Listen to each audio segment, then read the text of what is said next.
Oruç tutun ki, həmişə oruc halında olasınız. Oruç tutun ki, təkcə Ramazan ayında yox, ay qutarandan sonra da həmişə xeyirləri yad eləyəsiniz. Oruç tutun ki, bir ay günah eləməyin ki, həmişə günah eləməyəsiniz. Oruc axirət susuzluğunu yadınıza salır ki, ilin o biri günlərində də axirət yadınızdan çıxmasın. Heç nə də bacarmasaq, bütün bunları arzu eləyək bu ayda. Arzu eləyək də ürəyimizdən keçirdək. Sadəcə bizim fikrimizi çəksin bu şeylər. Allah biz nə eləmək istəyir? Gəlir bir ay ləzzəti daddırır sənə.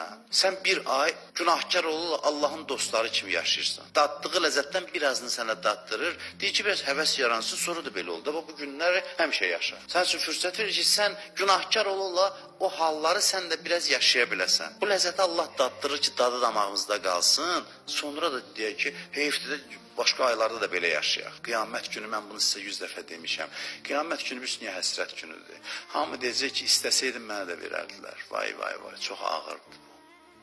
İstəsəydim mənə də verərdilər. Arzulasaydım mənə də verərdilər. Arzu çatışmadı, istək çatışmadı. Tez gedib keçəcək, tez. Tutursan da 10'u gəldi çatdı, 15'idir, 20'sidir, Qədir gecəsidir, bitdi, valla belədir. Hələ ki, amma heç bir günü keçməyib. Qənimət bilək və faydalanaq bundan. Peyğəmbər buyurur ki, bu qədər şeyi sayandan sonra deyir ki, ən bədbəxt adam o adamdır ki, Ramazan ayı gələ o bağışlanmaya. Ən bədbəxt bilirsiniz kim üçün deyiblər? Həzrət Əlinin qatili üçün. Bu ayda Əlini qətlə yetirən ən bədbəxtdir. Bunu deyən Allah buradan da deyir ki, bu ayda bağışlanmayan ən bədbəxtdir. Gör kimlə gedib bir cərgədə dayanır adam.